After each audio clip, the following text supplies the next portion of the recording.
si je vous fais cette vidéo, eh bien c'est pour vous montrer les dernières choses que j'ai reçues.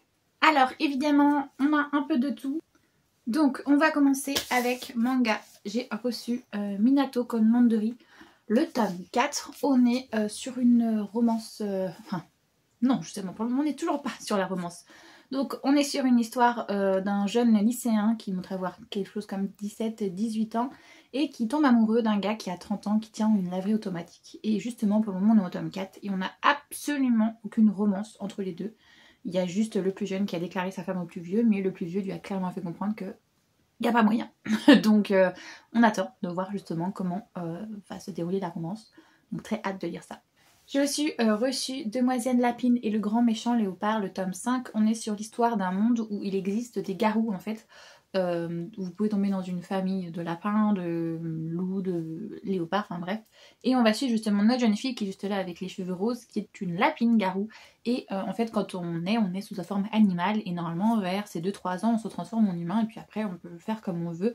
Bref, selon nos phéromones, tatati tata. Et plus on se transforme jeune, enfin tôt en tout cas, plus ça veut dire qu'on est puissant. Et elle arrive à ses 18 ans et ne s'est toujours pas transformée, donc sa famille va l'abandonner au milieu d'une forêt en se disant on la laisse chez les léopards comme ça, s'il lui arrive un problème, c'est pas notre problème. Sauf qu'elle va être recueillie par ce léopard qui va vite se rendre compte qu'il y a un souci avec cette lapine, que c'est juste pas un lapin normal, que c'est bel et bien un garou. Et donc il va la récupérer et il va essayer de la faire sortir un peu de ses limites, de sa zone de confort, pour qu'elle puisse réellement se transformer. Et donc on a vraisemblablement, on va avoir une petite romance qui va se nouer entre les deux. Et on est au tome 5 et pour le moment on n'a pas vraiment eu de romance. On commence à voir qu'il y a un intérêt, mais c'est encore un peu compliqué parce que ce sont des prédateurs. Hein. Lui c'est un carnivore, je vous rappelle, un léopard, et elle c'est une lapine. Donc elle a extrêmement peur de se faire bouffer, mais pas au sens où nous on l'entend, vraiment littéralement. Donc voilà, pour le moment on n'est pas trop sur la romance, mais j'espère que ça va arriver. On a aussi Là où les étoiles filantes tombent, que j'ai du coup décidé d'acheter, le tome 1. On est sur l'histoire, en fait, il y a des sorcières en rapport avec les constellations, et quand une sorcière meurt, une autre naît, mais en fait elle tombe des étoiles. Et donc là c'est ce qui va se passer, on va avoir une jeune fille qui va tomber des étoiles à la suite de la mort de la dernière petite étoile, petite constellation des étoiles, je sais plus ce que son nom. Donc ça va être celle-ci qui va censée être la remplacer, sauf qu'elle ne trouve pas le familier qui est censé lui être associé. Et quand la précédente est morte, eh bien son familier n'est pas mort en même temps qu'elle. Et normalement c'est juste impensable parce que le lien entre le familier et sa sorcière, c'est genre à la vie et à la mort. Donc eh bien lui, on va devoir suivre leurs aventures à tous les deux pour savoir qu'est-ce qu'il en est, le pourquoi du comment. Donc hâte de lire ça. En plus dans cette période-là, c'est juste la meilleure période. Je me suis commencé la suite de Mina au Royaume des Étoiles, donc le tome 13, 14 et 15. Comme ça, je vais être enfin à jour dans cette saga et j'ai très hâte de voir ça parce que là, la dernière fois, on en est sur quelque chose de pas très chouette. Donc, Nina au Royaume des Étoiles, c'est l'histoire de cette jeune fille qui a justement, comme vous pouvez le voir, les yeux bleus et c'est quelque chose de très très rare dans son royaume. Donc ce qui va se passer, c'est que le jour où la princesse qui a les yeux bleus va mourir, au lieu de l'annoncer, le gars qui ici, Azul, qui est le prince, pas le prince héritier mais le prince, eh bien va décider de récupérer cette jeune orpheline qui a les yeux bleus et de la faire passer pour la princesse. Et le pourquoi du comment, c'est parce que justement elle doit aller se marier, passer un contrat avec un autre royaume et comme ça assurer la protection du royaume où ils sont, Fortuna. Sauf qu'arrivée dans ce royaume, tout ne va pas se passer exactement comme prévu parce que pendant la formation, cette jeune fille qui somme toute, et comme elle est tombée amoureuse de celui-là qui a les cheveux noirs, comme vous voyez, Azul, le prince, et lui aussi est tombé amoureux d'elle. Donc au moment où de l'envoyer au mariage, au final, il fait marche arrière, il dit non, je veux pas l'envoyer, sauf qu'elle va bel et bien y aller en pensant faire son devoir, et au final, elle va se retrouver justement, comme vous pouvez le voir là, avec un triangle amoureux. Elle va se dire, ben en fait, au final, j'aime les deux, donc qu'est-ce que je fais? Est-ce que je suis ma raison? Est-ce que je suis le cœur? Et donc bon voilà, là j'ai hâte de voir où ça en est parce qu'à la fin du dernier tome que j'ai lu, j'ai eu un retournement de situation parce que moi là-bas j'étais team Azur et au final c'est devenu un petit fils de 1 et celui-ci qui est un vrai psychopathe, comme je disais dans mon dernier update, on a l'impression que là il se transforme un peu en Klaus Mikaelson, pour ceux qui ont la référence de Vampire Diaries ou de The Original. Il commence à être un homme capable. Donc voilà, mon petit cœur commence à chavirer, tomber du côté obscur de la force. Donc, hâte de lire la suite. J'ai aussi commandé du coup le dernier de cette série là. Donc on avait le premier, je sais plus c'était comment. Le premier c'était Cinta Secret, le deuxième c'était Easter Egg et le troisième c'était Summer Break. Et donc là on a Pumpkin Spice, donc en fait Spice pardon. Donc c'est en fait Noël, printemps, donc Pâques, été. Et donc là on arrive à l'automne et c'est le dernier normalement donc de cette série qui s'appelle Rig and Holly. Donc c'est le 4e tome qui est censé clôturer. Que vous dire qu'à la base ce sont deux personnes qui sont rentrées dans la même entreprise le même jour. Sauf qu'il y a eu un gros quiproquo entre eux. Et depuis ils se lancent mais des vannes, mais des punchlines à fond. Et les deux ne peuvent pas se voir en peinture. Sauf que vous vous doutez bien, dans le premier tome on est sur une romance de Noël. Donc ils vont se retrouver enfermés tous les deux pas très loin des fêtes de Noël dans leur bureau, dans leur immeuble. Et donc on va avoir des petites révélations et qui font qu'on a une romance entre les deux. Et donc là, on traverse un petit peu toute cette année avec eux et on voit ce qui leur arrive. Donc très chouette, j'ai très envie de conclure, voir où on en est. Parce que je vous avoue que le premier, j'ai adoré, mais le 2 et 3, j'étais un peu en mode, ouais, c'est chouette, mais pas si ouf que ça. Donc j'ai envie de voir si le 4 va relever le truc, puisqu'en plus, c'est parfait au niveau de la saison. Mais sinon, si celui-là ne remonte pas dans mon estime la saga, je pense que je vais m'en séparer. Ensuite, celui-ci, je l'ai déjà lu, mais comme il sort enfin en relié, eh bien, je me le suis acheté. Voilà, on ne va pas dire autre chose. Hein. Je pense que vous connaissez Hunger Games. Donc là, on est sur le tome 5, la levée de soleil sur la moisson. Donc on est sur le spin-off, les Hunger Games de Haymitch. Donc c'est les 50e Hunger Games. Et c'est quand Haymitch devient tribu. Avant, Haymitch, on connaît justement comment il en est arrivé à être... l'alcoolique qui en a rien à foutre de tout ce qui peut se passer autour de lui dans le Hunger Game. Voilà. Et donc là, on va le voir jeune, les traumas qu'il va vivre, son Hunger Game à lui. Et tout le monde crie au fanservice, mais oui. Et on dit, continue comme ça, Suzanne, si tu peux nous faire d'autres. On les prend tous, en fait. Parce que dans celui-ci, évidemment, on a énormément de clins d'œil, énormément de liens. Il y a plein de choses qui nous sont montrées que ce qu'elle a fait là, pour moi, c'est justement ce qu'on appelle du grand art, et pour certains du fanservice, c'est parce qu'il y a des personnages qu'on retrouve dans la saga originale, donc dans les 75e Hunger Games, donc 25 ans plus tard. Et là, même si c'est le tome sur Haymitch, on a aussi du coup du background d'autres personnages qui ont gravité autour de Katniss et de Peeta dans leur tome à eux. Donc moi j'ai adoré. Et puis on retrouve Snow, et puis on retrouve tout plein d'autres personnages. Et le pire, c'est que tu sais comment ça se finit tout au long, parce que on le sait que c'est lui le vainqueur de ce 50e Hunger Game, puisque sinon il ne serait pas dans le Hunger Game des 75 ans, enfin, puisqu'il n'y a que les vainqueurs qui... Donc on sait comment ça va se finir, mais on a toujours espoir tout au long du truc de dire oui mais non, tu le sais comment ça se passe. Donc franchement c'est un tour de force. Donc je suis très contente parce que du coup il ne va pas dans ma palle, celui-ci il va directement dans ma bibliothèque. Donc voilà. Et ensuite, un proche m'avait dit qu'il m'achèterait un lit, donc il l'a fait. Et comme il ne savait pas du tout quoi me prendre, c'est moi-même qui lui ai trouvé sur Vinted, donc il m'a pris Kiss the Girl. Donc on est sur une réécriture, comme vous pouvez, je pense, le voir, peut-être pas d'ailleurs, d'Ariel, de la petite sirène. Donc on est sur une jeune fille justement qui adore chanter, qui est une très grande chanteuse, très célèbre dans le monde, mais qui va vouloir prendre une retraite et voilà, aller un peu plus loin.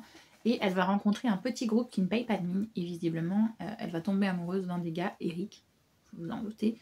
Et ils vont partir, voilà, ils vont tracer leur route et vivre des aventures ensemble dans ce groupe justement, qui n'est pas connu. Et elle va pouvoir peut-être, je pense, un peu plus s'exprimer comme elle le souhaite, vu que en général, c'est ce genre de trope qui est mis dans les personnes qui sont célèbres, genre comme des chanteuses, et que à force justement d'être trop commerciales, elles n'arrivent plus trop à exprimer leur art à elles.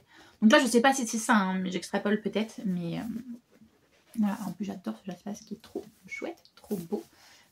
Donc voilà, je suis très contente. J'avais dit que les Disney, les Heroes là, je me calmais là-dessus, mais je vous avoue que j'ai quand même envie de leur laisser quelques chances, et celui-ci en fait partie des quelques encore Hachette Heroes que j'ai envie de lire avant d'abandonner définitivement le fait que c'était une mode pendant un moment et qu'ils essayent encore de grappiller l'argent aux fans de Disney, mais que c'est pas forcément une réussite. Hey, c'est moi. Je vais vous parler tout simplement, comme vous avez dû le voir, des suites des réceptions que j'ai eues. Alors réception un petit peu arrivée en retard. Heureusement que j'ai pu le lire bien avant grâce à une amie, parce que là j'ai enfin reçu mon exemplaire. C'est le Pumpkin Space Café, du coup le tome 1 de... c'est quoi là? Je crois que c'est Dream Harbor, le nom de la saga. Donc celui-ci, quand je l'ai reçu, je l'ai déjà lu, mais je ne vais pas vous faire mon avis évidemment. Vous l'aurez lors de l'update. Mais on est sur une cosy romance qui se passe, comme vous pouvez le voir, à l'automne. Il brille, il a un jaspage magnifique, on adore. On est sur l'histoire d'une jeune fille qui va reprendre le café de sa tante qui est partie en voyage. Et quand elle va arriver dans cette petite ville, elle va se dire « Je reprends toute ma vie parce qu'il m'est arrivé quelque chose. » Elle a vu son employé mort dans son bureau, donc elle s'est dit « Je ne veux pas finir comme lui, je veux avoir une vie beaucoup plus cool, beaucoup plus... smooth. » Et donc du coup elle est allée dans la petite campagne où vit sa grande tante et du coup elle va reprendre le café. Elle va rencontrer un Grumpy, un agriculteur qui est assez taciturne dirons-nous, et évidemment on va avoir une petite romance qui va se passer entre les deux. Donc je suis très contente de l'avoir enfin reçue.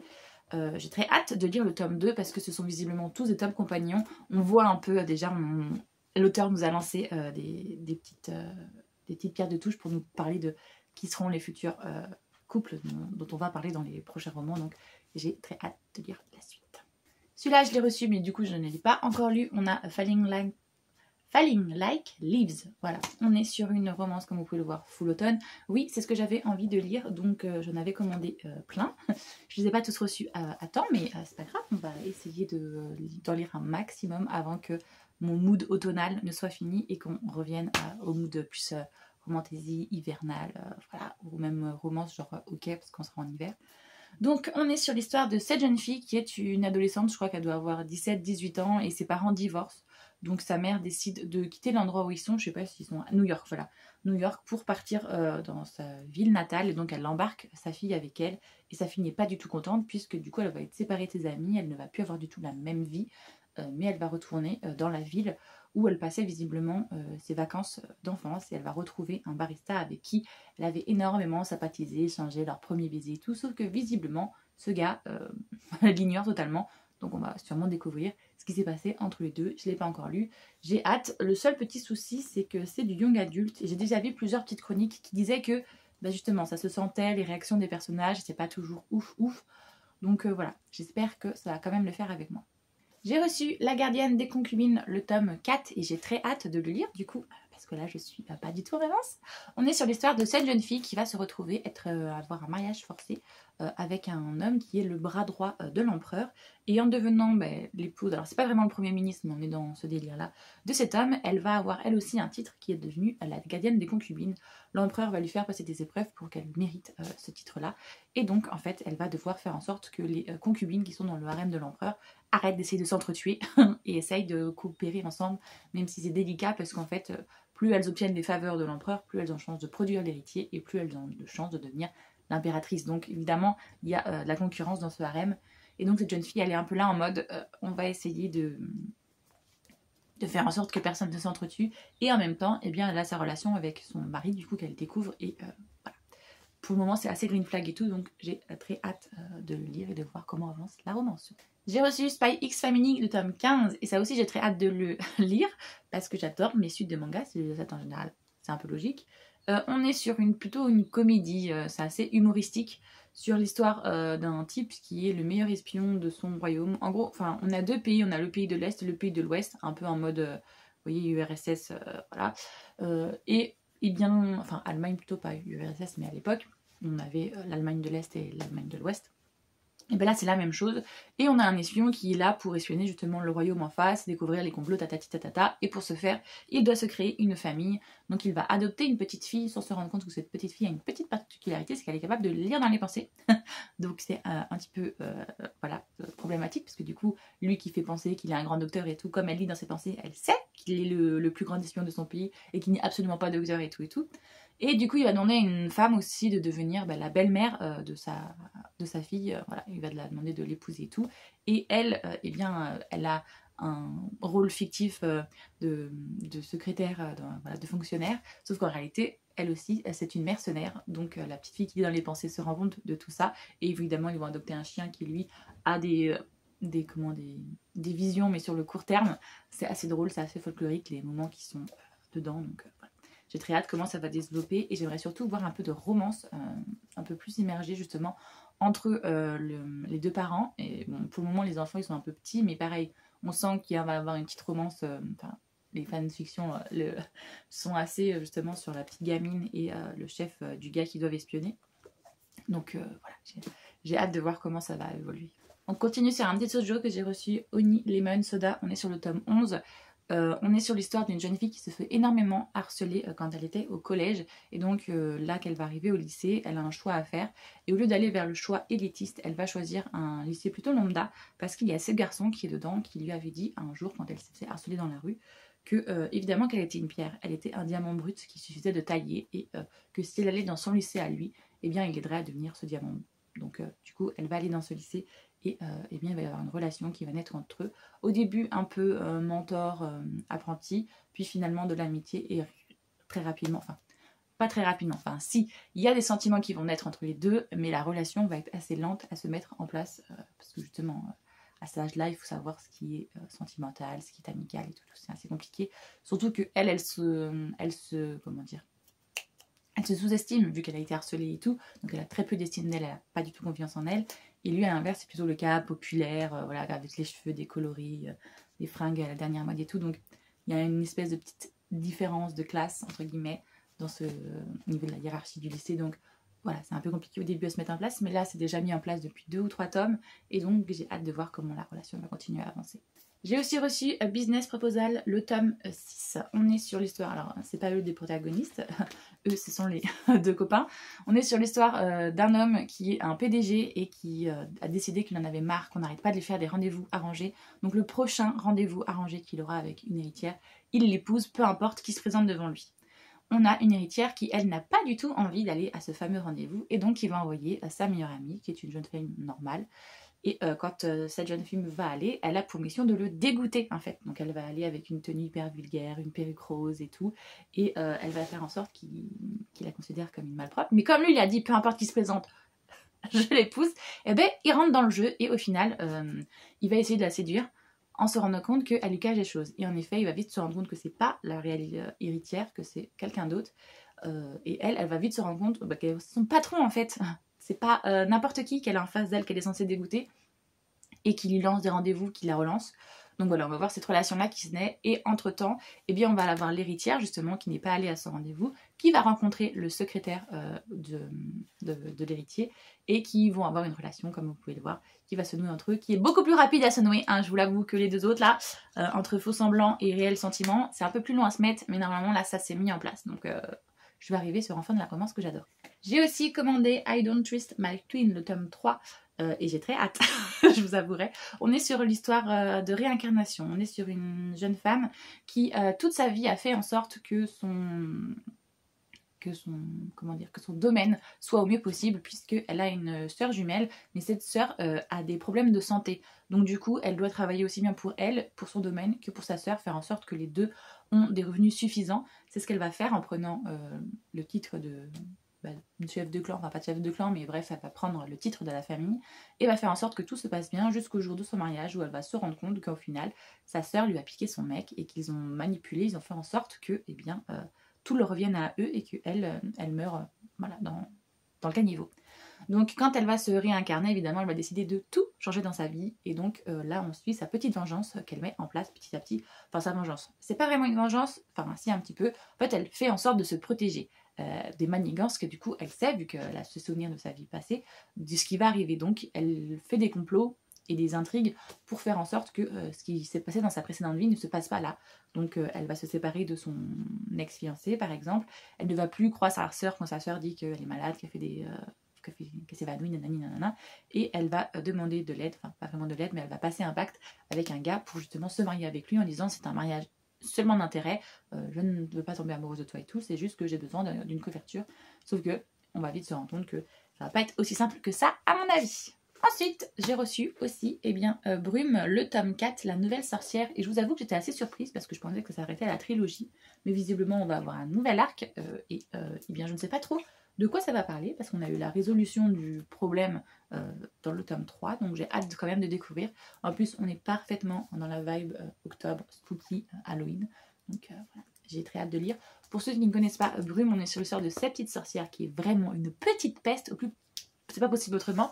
Elle est dans un petit village où il existait une grande sorcière, Cassandre, mais cette sorcière a disparu. Et donc du coup, elle décide de devenir la nouvelle sorcière du village. Et pour ça, elle décide de mener des quêtes et d'embarquer son copain qui est le plus peureux possible et le petit cochon qui est ensorcelé. Et heureusement que le petit cochon est là parce que c'est lui qui résout la plupart des problèmes. Voilà. Donc ils vont vivre tous les trois des petites aventures à chaque fois. Et en l'occurrence, dans le premier arc, c'est pour retrouver Cassandre. Qu'est-ce qui est arrivé à la plus grande sorcière du royaume, évidemment, du village. Et on découvre ce qui est arrivé dans le tome 3. Donc, à voir ce qui va se passer dans le tome 4. Je ne sais pas sur quel nouvel arc on part. Mais c'est un personnage qui est très...